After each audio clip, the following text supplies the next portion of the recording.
I rewatched the Stanford game and I actually came away more optimistic about where TCU's at. I'll share why here on Locked On Horned Frogs, your team every day.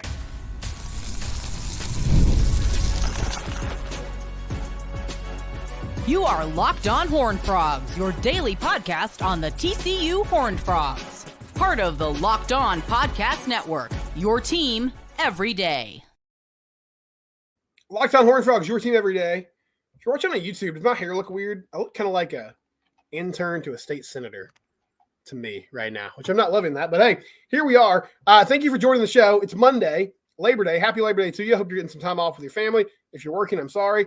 TCU's 1-0. They defeated Stanford 34-27 on Friday night. And after the game Friday, I did a podcast. We're going to do live post-game shows all throughout the season. And that's like emotional, raw, all the things. It's very right after the game, right? Like it's happening. I just saw what I saw and I'm reacting to it. I rewatched the game yesterday, and I actually came away a little more optimistic about where this team's at. So I want to do a couple things today. First, we're going to talk about red zone play calling. We're going to get into some just thoughts after I watch the second time, and we'll get to some of your thoughts too. On Friday night, a lot of people were, tweeting at me, commenting on YouTube. I really appreciate that. One thing that stood out, this is from Trinity Jordan on Twitter. He says, please don't defend Bryles at all this week on the podcast. He is the worst play caller in the red zone. It's always intriguing to see what people kind of pick up from what I say, because I feel like most of the time people say I'm too hard on Kendall as a play caller. Now, my friend Matt Jennings, who's going to join the show tomorrow, he's very negative about Kendall and his play calling approach, which is fine. I have issues with some of the things he does. I don't think he's a horrible play caller or anything like that. I do feel like he struggles with situational football. And so I went and I watched every play call in the red zone yesterday. And I wanted to really focus on it and see, okay, what are they trying to do? What are they trying to accomplish? And is this more of a play calling issue, an execution issue? What's happening? So we'll start with first drive of the ball game. They get down there and they get first and goal at the 1 yard line after Josh Hoover hits Jack Besh on an 18-yard pass. Trey Sanders runs the ball, loses a yard to the 2. And so on that play, they had trips to the right side of the formation. They had a tight end in the formation. And my biggest issue with that play call, now I don't know, Josh Hoover has the ability to make checks, I'm assuming. I don't know how much freedom he has as far as changing formations. But in that particular play, you're always going to be outnumbered in the run game, right? Like you're never, because of the quarterback, you're never going to have enough guys to block all the defenders because whatever you line up in, the defense is going to try to appropriately match that. So on this play, my issue is you've got 6 blockers and 8 people in the box. So that's going to be tough. And when I freeze framed it on the snap, I thought actually the O-line for the most part did a pretty good job. Now they didn't get a lot of push, but nobody got blown up. Everybody, got to their reach block. And a linebacker came through and knocked Cam down. Second and goal from the 2. They run the ball again. And Cam tries to bounce it outside. He actually loses 3 yards on that play. Now, on that play, Kendall brings in another tight end. So he had a tight end. They brought an H-back and a fullback. So they had they were much more appropriately matched numbers-wise. And I think it was just Savion on the right-hand side in the formation at receiver. And they blocked it up pretty well. Now, there was a safety coming downhill, and Cam had the ball about the 3-yard line. And it's easy for me to say this when I'm stopping the tape and freeze framing it. But in my mind, that's a play where Cam has to try to run through that defender. Like instead of bouncing it to the outside, like he did, where Stanford was able to string it out and get guys to go over the top and tackle him, he's just got to try to run through that guy. So I thought that was kind of a miss with his vision on that part. Overall, though, I thought Cam Cook did a really great job on Friday and seeing the hole and hitting it well. So that puts you at 3rd and goal in the 5. They did actually score a touchdown on that drive, though. They hit Savion on a fade pattern. And so that was, a successful play. Not maybe the most high percentage throw, but in that scenario, just kind of, hey, one-on-one, 50-50 ball, got him the football. They scored a touchdown. So then they get the ball after a Timon Mitchell interception. They get down to the 11. They get down to the 5 after the 11 after a penalty, and they get down to 5. So 1st and goal from the 5. Hoover tries to throw a pass to Savion Williams. Miscommunication. Like Savion was the only one in the route. Looked like there were 2 defenders in the area. Not a good play. I mean, I don't know the reasons why it didn't work, but again, it looked like TCU was kind of outflanked in what they were trying to do and what they were trying to accomplish. Second and goal from the 5. They tried to run like a natural pick play. So I can't remember which receiver it was, but he was in the slot. He ran past Savion. Savion ran underneath him. And they were trying to get that corner in traffic so Savion could just go around and score a touchdown. He didn't. That corner made a good play. He got over the top of it, tackled Savion, made a nice open field tackle. I mean, my issue with that play call is you're throwing right at the line of scrimmage. And around the goal line like that, like I like the idea of trying to, use somebody to create some space for your guys, but you're working in pretty tight quarters, right? So I would have liked to see more of a shot down the field, but again, I don't know what that slot receiver is supposed to be. Like, I don't know if he ran at the wrong depth and he's supposed to really cut that corner off better. I can't say that because I don't know what exactly the play call is and what all the responsibilities are. And then third and goal from the 4, they actually ran like a play action. They had Hoover roll out to the right. They had all their receivers in a route to the right. And Josh just missed Chase Curtis. I mean, Chase Curtis was wide open. If he hits Curtis at the 2 or 1 yard line, he just turns around and walks into the end zone. And it was a throw he missed. Now, he was under pressure and he was running he was running on a dead sprint, but that's a throw a Power 5 quarterback has to make. Like, I think Josh, if he saw it, would say, I got to watch, I got to do better. Like, that's just a throw that I have to be able to convert and make. So that ended up being a field goal, not a total failure, but not what you want on that drive. Okay, so one play before halftime. The best throw and catch of the night, Hoover hits Jack Besh on a vertical route over the middle for 46 yards. They get down to the 4. They sprint down to, the 4-yard line, hand it off, and there's some sort of miscommunication, miscue. Josh and Cam mess up the exchange, fumble, Stanford recovers. And so instead of going into halftime tied, or at the very least going into halftime down 17-13, they go into halftime down 7 by the score 17-10. Here's my issue with Kendall, and it's really philosophical. I don't understand. Like, I get you had 2 timeouts there. I get the idea of let's sprint down the field and try to catch the defense off guard. I would have to go back to last year and watch all the drives. I just don't remember it working very often. I understand the principle of it. I don't think it works. I think it rushes your team, and it's pretty much the same play every time, which is some sort of halfback dive. Now, I'm not sure what the play call was there because it looked like Cam didn't know if he was supposed to carry the football. It didn't look like he knew that. Like, he was sort of in a pass protection stance when the ball was in his stomach. I know they run a ton of RPO stuff, so it may have been something like that. And there was just miscommunication on what the read was, but it didn't work. But I don't get in that scenario why you don't slow down and try to get a good play. But to me, that's where Sonny has to step in on the headset and be like, no, let's take a timeout, or let's all take a breath. Let's huddle. Like, I know time was running down, but let's make sure that we get this play right. Okay? And they didn't do it in that moment. So you get to halftime. We go into the second half, and they didn't get they got close. They got to the 24 before stalling out and going, not going 3 and out, but they had 4th and 10 at Stanford 24. Limmerman hits a 42-yard field goal, and that was it. Next time they got down to the red zone, had 1st and goal at the 2. Cam Cook got a yard. Looked like he might have gotten in the end zone. But, again, that's pretty basic play in that moment. Like, you're just handing the ball off to Cam Cook. I don't have an issue with that play. Next play call was a sneak, which I love. Sneak it in, score a touchdown. There you go. Later on in the half, didn't quite get to the red zone, got to the 21, had a couple incomplete passes on 1st and 10 and 3rd and 6 that led to another field goal that was missed. That was actually the sequence where J.P. Richardson, dropped a screen pass. I don't love screen passes in that scenario, but it looked like they had that one blocked up pretty good. They threw the ball to Cam Cook on a screen on 4th and 4. Didn't like that call. But again, that's kind of a philosophical thing. Like, he just does a lot of that, behind the line of scrimmage, horizontal stuff. And that can be frustrating at times, but it's his identity as a play caller. I don't love it.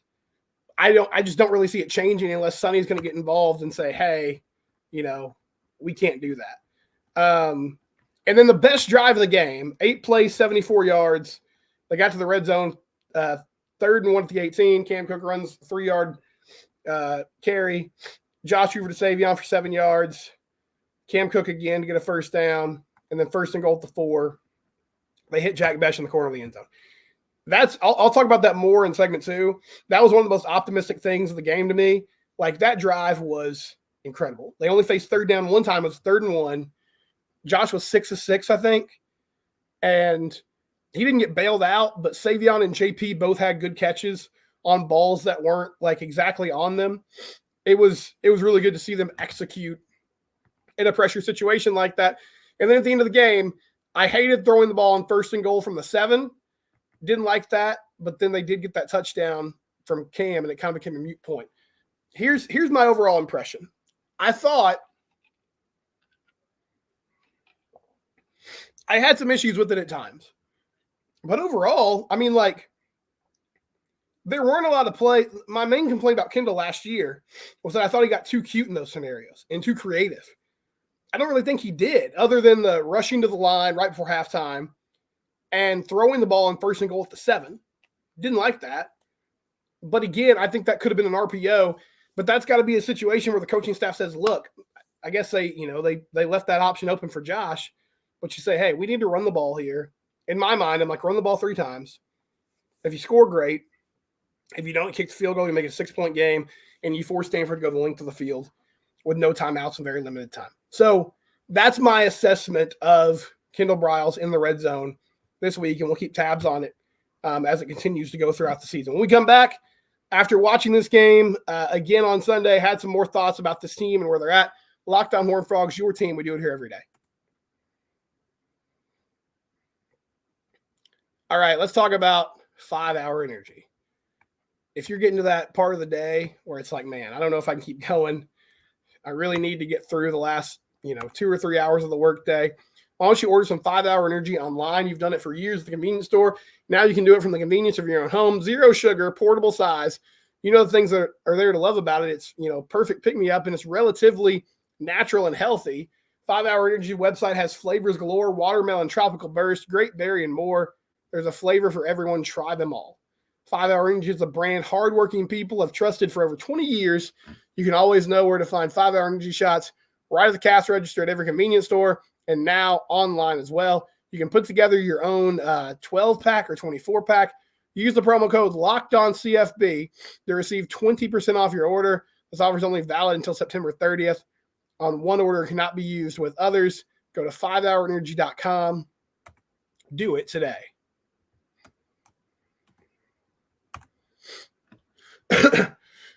Okay, so some more thoughts after watching this game again. I was really critical of the penalties in this ball game. And I thought it spoke to a team that was undisciplined, and that's been a theme with Sonny Dykes.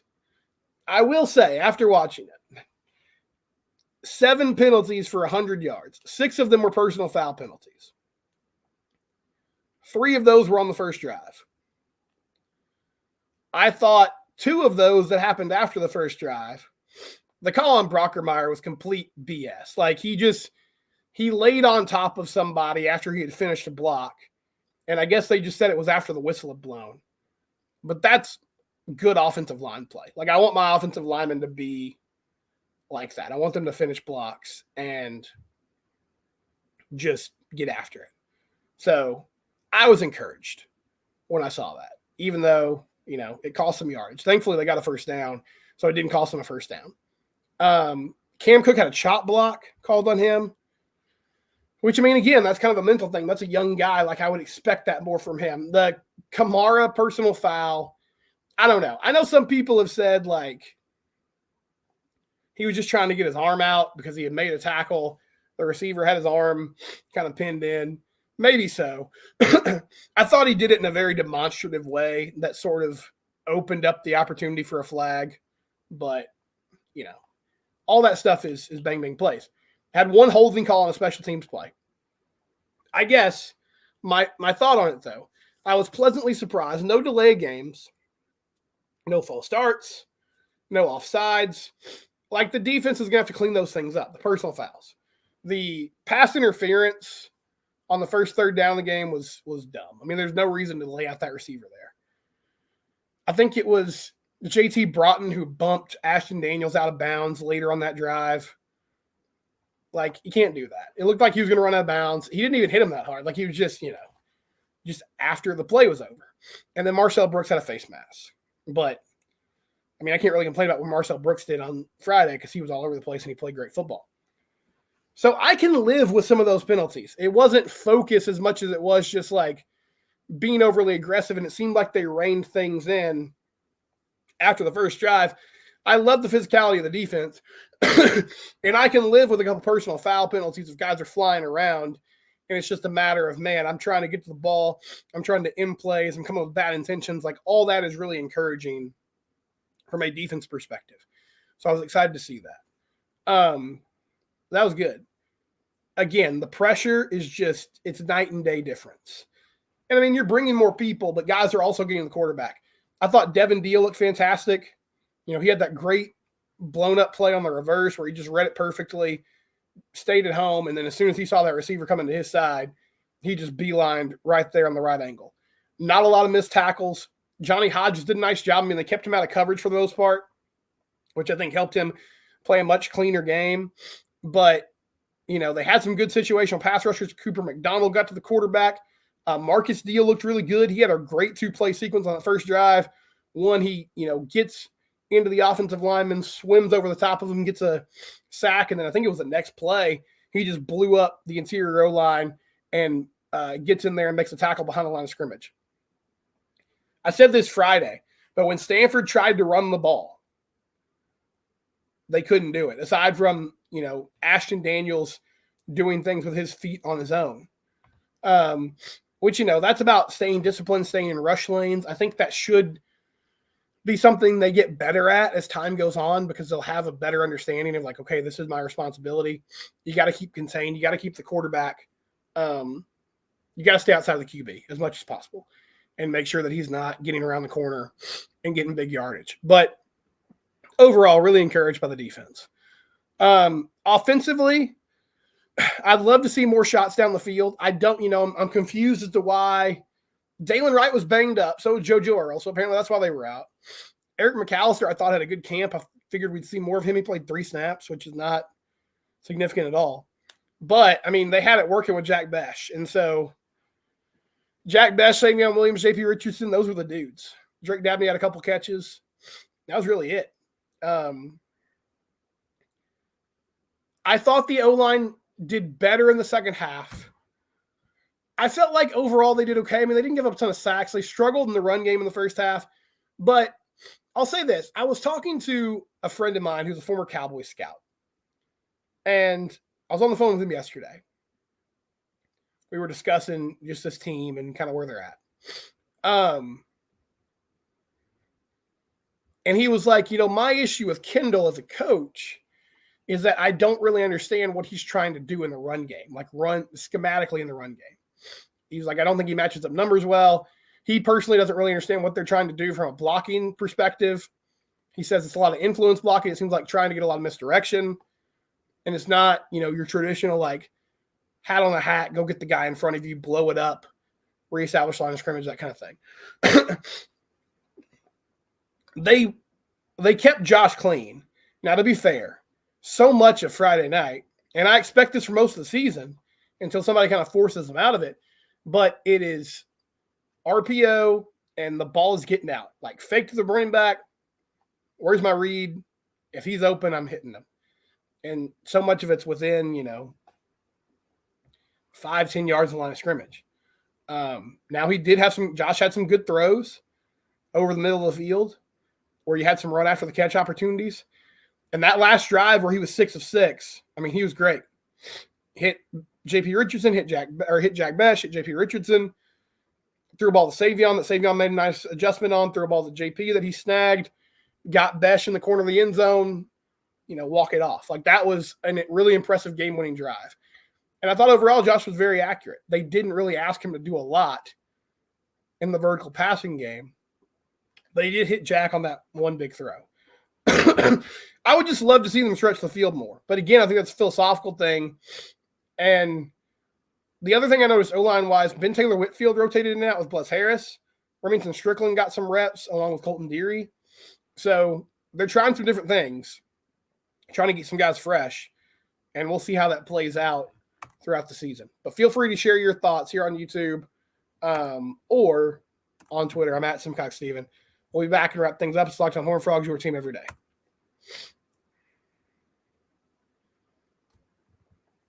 All right, let's talk about Ultimate College Football Head Coach. The new game in the App Store, either the Apple Store or Google Play, where you can be a college football coach. You can run your own program, Ultimate College Football Head Coach. Download it today.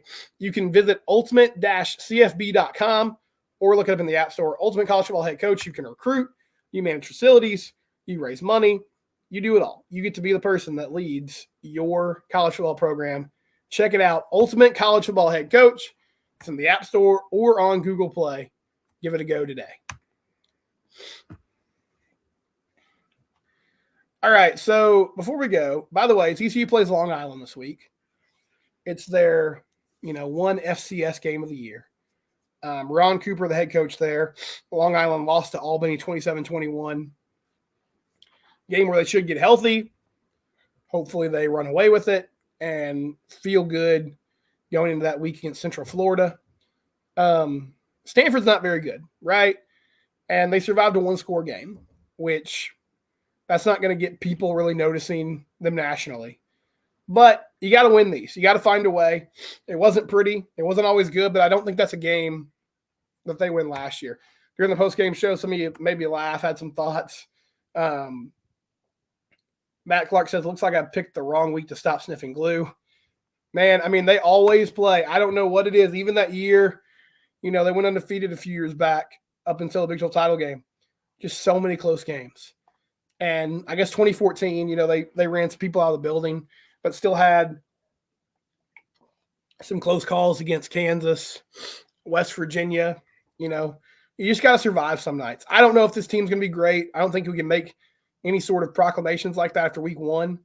But I know that regardless of how good or bad you are, or if you're going to be a good team, I guess I should say, you got to survive some games like that where you make mistakes, your guys don't play well, but you still find a way to win the ball game. So impressed with that ability, right? Like, again, nobody's going to make a big deal outside the TCU bubble about them beating Stanford, but you found a way to win a game. Sonny said it afterwards. Like, usually you don't win games when you make mistakes like that. They showcase their talents, and I do think they have individual talent, especially along the skill positions. It's really about getting better in the, O-line, D-line, in the trenches, and in some other places where you just got to be good. But I was impressed with Josh Hoover. I mean, again, they kind of kept him throwing like high percentage passes for the most part, but he took what the defense gave him. I don't really remember any near interceptions. I mean, he didn't have risky throws in that ball game. He found a way to keep him moving down the field. He missed Chase Curtis on that touchdown, had a couple drops that cost him as well. But I think this offense, if they can figure some of that out, can be really good. Now, last year we said that a lot. Last year we're like, well, if they can just clean up X, Y, and Z, and they didn't. So it's up to the coaching staff and the players to actually do that. And it starts with coming out with a killer mentality and a big-time focus against a team like Long Island and making sure that is not ever in doubt. And we'll talk more about that here on Locked on Horned Frogs this week. It's your team. We do it here every day. We're free and available wherever it is you get your podcast.